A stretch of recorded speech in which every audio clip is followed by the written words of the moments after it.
Think you know the Brooks Ghost? Think again. Introducing the all-new, better-than-ever Ghost 16. Now with nitrogen-infused cushioning for lightweight, supreme softness that feels good every step, every street, every single day. So go ahead, take your daily joyride in the all-new nitrogen-infused Ghost 16. It'll turn your everyday miles into everyday endorphins. Let's run there. Head to brooksrunning.com to learn more. A science story, huh? These NYU scientists, I it felt right. But I was so And I just thought, well, I had figured it out It was that golden moment. because science was on my side.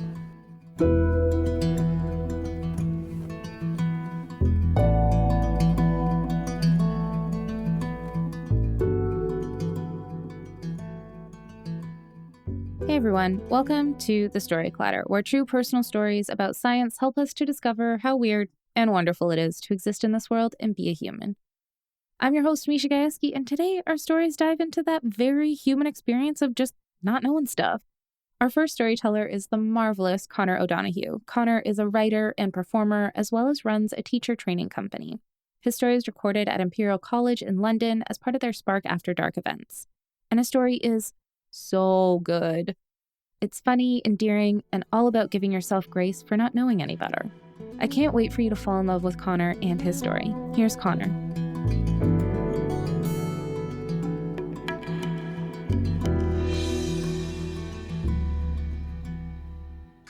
I grew up in Holy Catholic Ireland in the 1980s and 1990s, and I didn't have much sex education at school. When I was 15, we did have a class called Relationships and Sexuality Education. It was taught by a retired policeman who was a past pupil of the school, and he'd offered to help out. So the teachers got him to teach the one class nobody wanted to teach. In a whole year of relationships and sexuality, he told us about respecting God, about respecting the law. He told us all about the effects alcohol has on the body and about drink driving statistics. In a year of relationships and sexuality, he never mentioned sex once. My parents were a little bit better. When I was 12, they put a video on and they left the room so I could watch it alone. It was a really Catholic video, and it explained how sex was something that a husband did with a wife when they wanted to have a baby. It didn't mention masturbation or contraception or homosexuality or sex before marriage or even the idea of sex for pleasure. There was a little cartoon penis and a cartoon vagina, and the video said that my voice would deepen, that I'd grow hairs, that I'd get pimples, that I'd start sweating a lot. Basically, the message was, wash well and wait for marriage. So my sex education was basically down to the boys in my all-boys school. We whispered rumors about breasts and periods and vaginas. We told each other facts about women when we were standing on the steps where we used to smoke out of view of the teachers. We misinformed each other about girls as we were waiting for teachers to arrive at class. There weren't any penis rumors. I didn't play any sports, so I never got to see any of my friends' penises, even though I really, really wanted to. So I never got to find out whether my penis was normal or not. When I was 17, I discovered internet pornography. I would watch as the dirty photos loaded line by line over my dial-up connection. When the top part of the photo loaded, I could breathe a sigh of relief. Yes, it's definitely a man. Then I'd have the agonizing wait while the torso gradually loaded. Would this just be a shirtless man? Or would he be fully naked? The porn of my teenage years took a lot of patience. And the penises of porn confused me. They had bell-shaped ends. Now, my penis didn't look like that. I didn't have a bell-shaped shiny head like all those porn penises. I didn't know a lot about penises. Didn't know anything about foreskins. The only thing I knew about foreskins was that Jesus didn't have one because he was Jewish. And I knew I wasn't Jewish, so I thought I'd probably had a foreskin. But when I looked at those porn penises with the shiny heads, I thought to myself, oh my God, I must have been circumcised when I was a baby, and the doctors must have removed this bell end that all the porn penises had. And so, and my mother was obviously too stifled by her old Catholicism to tell me about the circumcision that I was now sure that I had had, and I was way too embarrassed to ask her about it anyway. And so for the entirety of my 20s, I was a gay man who thought I didn't have a foreskin. My obesity, my Catholic guilt meant that I didn't have sex very often. once every 4 or 5 years. That sex was way too exciting and drunken for me to ever examine the other guy's penis properly. I never asked them if I had a foreskin, and they never told me that I did. Literally, no one ever told me I had a foreskin. But by the time I was 30, internet pornography was way better. And so were my online research skills. And I finally got the education I needed. I read articles, I looked at videos and photos, and I realized that that bell end that all the porn penises had, that meant that they were circumcised, and that it's actually the skin that goes over that bell end that's a foreskin. But that didn't make sense to me because my penis didn't look like either the circumcised or the uncircumcised penises. And so I kept on researching, and eventually I found something called phimosis. This is where your foreskin is too tight, and some men with phimosis can retract it, but it's painful. Other men, like me, their foreskin just doesn't move. They can't retract it at all. I was puzzled by this new information. I wasn't sure what to do with it. I could masturbate fine. I could urinate fine. Did it really matter that I couldn't pull my foreskin back and see this legendary bell end? That I couldn't see my dickhead? But eventually, out of curiosity more than anything else, I went to a doctor and I asked him. And he said, well, yeah, I mean, you could get circumcised, I guess. But what he said was I needed to focus on losing weight. He didn't even examine me. He said no surgeon would ever dream of doing an elective surgery on someone as fat as I was. This was the kind of response I was used to having from people. It was hurtful, but I was used to people using my weight as a weapon against me. When I was 30, I moved to London. One of the reasons I moved to London was because of all the romantic and sexual opportunities that I was sure a big city like this would provide. I found myself in the world of chubby chasers, men who were attracted to fat men. I weighed 28 stone at the time, and I'd only had 2 sexual encounters in the previous 9 years. I'd spent the last 2 years chatting to chubby chasers online, but I'd never been brave enough to meet anyone. But now I was in London, I was a big city boy, I threw caution to the wind, and suddenly I had a sex life. A glorious, moist, noisy, filthy, life-affirming sex life. These men tried to wank me, they tried to suck me. It felt horrible. I batted them away and I focused on their penises instead. My orgasm could wait until I was at home alone. After I'd been living in London for about 3 years, I had a kidney procedure. Surgeon and nurses were gathered around my crotch because the surgeon was trying to insert a camera up my penis. He exclaimed in disgust, "It doesn't retract at all. I can't even see the glands." You don't know humility until you've had a team of medical professionals gathered around your naked midsection while a handsome young doctor criticizes your penis. It was the first time in my life that I thought, actually, you know what, maybe I should get a circumcision. So I went to my GP and he examined my tight foreskin. At this stage, I was the lightest I'd ever been as an adult. I'd lost 14 stone, and this meant that doctors took me seriously, meant that they took my sexual life seriously. He examined my tight foreskin, and he was just as surprised as the kidney surgeon that it didn't retract at all. He started asking me some questions I really didn't expect. He asked me if urine ever got trapped in there.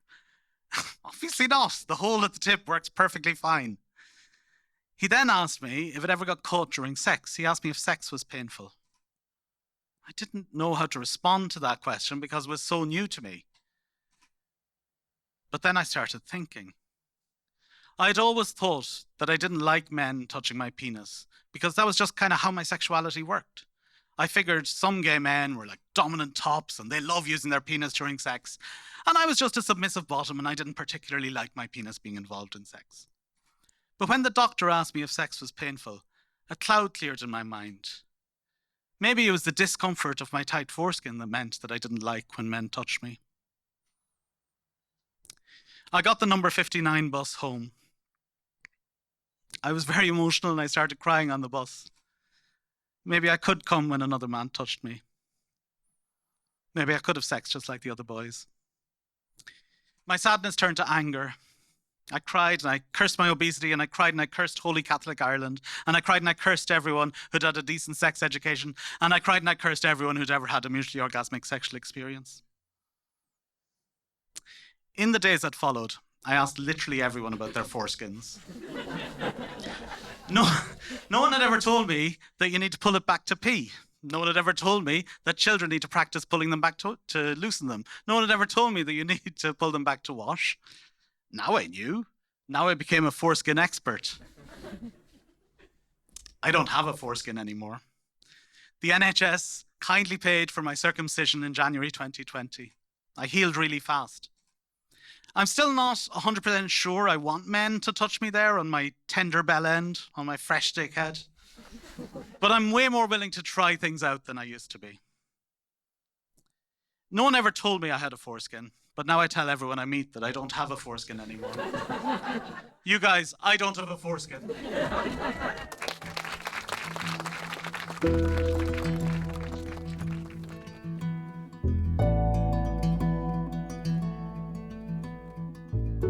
That was Connor. To learn more about him, visit our website, storyclatter.org. Being a storyteller on stage is just one way to make story clutter happen, but if standing alone in the spotlight in front of an audience doesn't speak to you, maybe becoming a story clutter donor might be more your speed. Story clutter donors play a vital role in our ability to bring you this podcast. We're in this together. Story clutter is one big experiment that's designed to connect us around our love of discovery, curiosity, and the natural world. If you believe in the power these stories have and this mission, please donate to the Story Clutter at storyclatter.org/donate. The most popular level is $10 a month, and you can make your tax-deductible donation at storyclatter.org/donate. But really, any level makes a difference, and we're so grateful to everyone who supports Story Clutter. Our next story is from Justina Assaad. Justina is a speech-language pathologist and adjunct professor at University of Toronto. Her story is recorded at our fave spot in Toronto, Burdock Brewery, and her story is all about those incredibly convincing lies we tell ourselves when we desperately want something to be true. We've all been there, and best of all, her story will have you laughing out loud. I can't wait for you to hear the story. Here's Justina.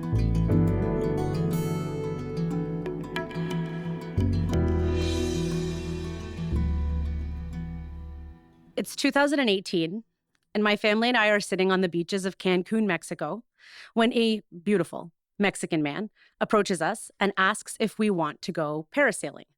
So if you don't know what parasailing is, essentially you are wearing a parachute and then you're attached to a boat that goes around on the ocean, and then you have this like hang gliding experience, and it's like a beautiful thing.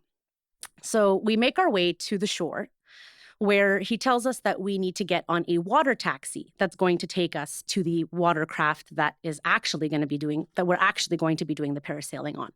So we get on this water taxi, and it's not a particularly like windy day, but the waves are moving and shaking, you know? And my stomach is also moving and shaking. But I'm very confused by this sensation because I've never been on the open sea before. I've never been on the ocean on a boat. My only experience with the open sea are stories from my family. My parents grew up in Egypt, right on the Mediterranean, and their childhood stories were all about boating and fishing and swimming. My sister loves to snorkel. And so you could say that being comfortable on the water is a part of my family history, my heritage, and what is expected of me. So we're making our way to this boat, and I'm a little queasy, you know, but I know that I'm going to be fine because this is not who I am, this queasiness, right? Who I am is a water warrior, you know? I have it in my blood. I know it. So we get to this boat. And now I'm unwell. You know, I'm not feeling, there's no war that I am winning. And we go, and there's this man who's having his parasailing experience on that boat, which is like 10 or 15 minutes, right? Because they want you to enjoy, and he's up there. And so we get to this boat, and I'm still thinking that this will pass, right? Now, by the end of the 15 minutes, I'm delirious, you know, like my head is in my hands being cradled like a child. I am rocking back and forth, doing the most to maintain an ounce of decorum, you know, in front of all these people and in front of my family. So in addition to my delirium, I'm also like yelling into the ether. that I need to go next. That if you just get me in the air, and I'll be okay. And I presume everyone has heard this. I am screaming at the top of my lungs. By the end of these 15 minutes, I'm in full-fledged fever dream. I don't know what's going on. I'm not paying attention. And from the corner of my eye, my dad is running to go next. And I'm thinking, I just made a declaration that I would be going next. What is this man doing? But he looked so happy. This is what he loves to do. He loves to be on the water. This is his childhood. And he's just so joyful that I couldn't take that joy away from him. And I also knew that this is my family history and my heritage and what is expected of me. So I know that I can wait and let the man go. So my dad finishes his sort of experience. And at this point now I'm in active labor, right? Like Sarah. But when he comes, I pounce. I am right there, ready to go. And they strap me up and they hoist me up in the air. And this wave of relief washes over me because it is absolutely breathtaking. The piercing blue of the ocean, the sky was completely clear. There are people playing in the water. You're just enjoying the view. But there is a demon right here.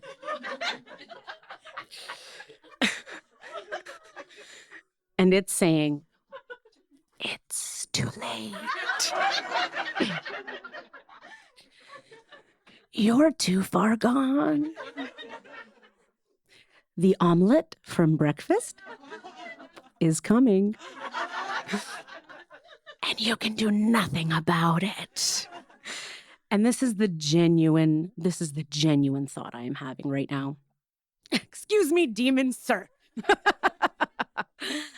I took grade 11 biology, and I know that the esophagus has an automatic process through which food makes its way down to the stomach, and it's called peristalsis, and it occurs after the act of swallowing. So I think, I'm gonna swallow this sucker right back where it came from. And so I'm swallowing, and I'm swallowing, and it's rising, and it's rising, and it's ascending its throne, and it's here. It's mid-throat, mid-pharynx, if you will, since it's a science show. And so I think, okay, I'm gonna hold my breath. You know, as if that was going to sustain anything. And then I'm making chipmunk faces. I'm doing my best work. And it's rising. It's ascending. It's here. And I'm recognizing that I'm going to have to accept defeat. But just the physics of this situation. I cannot allow this vomit to go straight out and then hit me back in the face. I cannot allow it. I won't allow it. So I think, okay, I'm a genius. Game plan. Here's what we're going to do. We're going to turn our head. We're going to let it go that way. So I accept defeat. It's the grand finale. I turn my head, and projectile vomit proceeds to flow, descends down to the ocean below, and it feeds the fish. And now I'm feeling great, you know? Now I'm at the top of the world, literally. I'm flying. I'm Superwoman. I'm having the time of my life because I'm relieved. And so I sort of looking around, turn my head and realize, oh, that's my cover-up flying in the wind. And it's absorbed all of my vomit. I did not indeed feed the fishes. And so when they hoist me back, they bring me back to the boat, they've got to dunk me in the ocean to clean off my dress. And so ended the most embarrassing experience of my life, you would think. But you see, the beautiful Mexican man had offered us a video recording package. And so this travesty is on tape. Now, I have never seen it. I will never see it. But it's my sister's favorite thing to watch. When she's having a bad day, she'll watch it. So I can live with that. So despite this whole ordeal, I know it's still a fluke, right? This is my family history. So when my dad wants to go deep sea fishing the next year, I'm in. We wake up early, we get some breakfast, we head down to the dock. The guy's telling us about fish, and we're like, oh, okay, great. And we start to make our way to the middle of the ocean. And we're about halfway there when I begin violently vomiting in a plastic bag, over the side of the boat, in a bucket, you name it, I vomited in it. And so, you'd think, okay, Justina, hang up the proverbial fishing pole, That's not for you, right? But you see, I now have recognized what the common denominator is between the first two voyages. 'Twas not seasickness, no. 'Twas eating before said voyage. And so I thought, logic asserts that you can't vomit if there's nothing to vomit. So when my sister wants to go snorkeling on the Pacific Ocean the next year, I am in. And so we, again, are getting ready in the morning, and I fast the whole day. We get on the boat, and we make our way to the middle of the ocean. Fun fact about nausea. You don't have to have anything in your stomach to be retching in a tiny toilet in a boat on the Pacific Ocean. And I learned that. So, you're probably thinking, okay, this girl's a little crazy, right? She's, this like delirious insistence that I must become a sea monster is insane. But it's my way of connecting to my roots and to my family. You see, my rational brain says motion sickness can happen to anyone. You just have motion sickness. But my emotional brain is telling me, you must fight it, because this is how you're going to get close to your Egyptian roots. So I went to my dad and I said, what do you think about your child being so inept at what should be in her blood?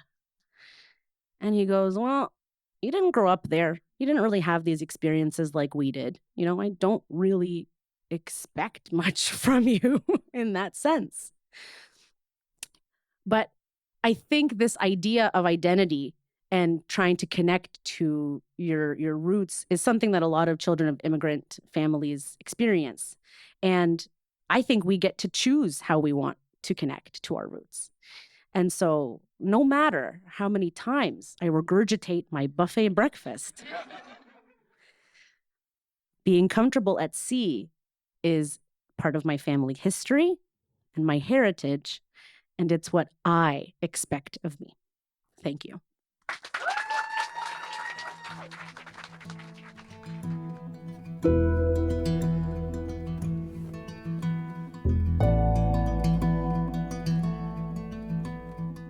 That was Justina. To learn more about her, visit our website, storyclatter.org. Our website is just one way to connect with Storyclatter, but there are so many other ways, and we hope you'll use them all. You can always follow us on social media. We're on Twitter, Facebook, Instagram, and TikTok. Head to storyclatter.org to become a financial supporter, or if you want to come to one of our shows, start your own Storyclatter show in your community, or even learn how to tell your own science story. You can learn all about that on our website, too. This podcast is produced by me, Misha Gajewski, along with Nikisha Roberts-Washington, Jen Chen, and Aaron Barker, Executive Director and Co-Founder of the Storyclatter. The stories featured in today's episode were produced by Michaela Agapiu, Richard Kemeny, Sarah Mazuri, and me, Special thanks goes out to Storyclatter's board and staff, including Anne-Marie Lonsdale, Leslie Burnson, and Lindsay Cooper. Our theme music is by Ghost, and next week our stories are all about celebrating Pride Month. I can't wait, and until next time, thanks so much for listening.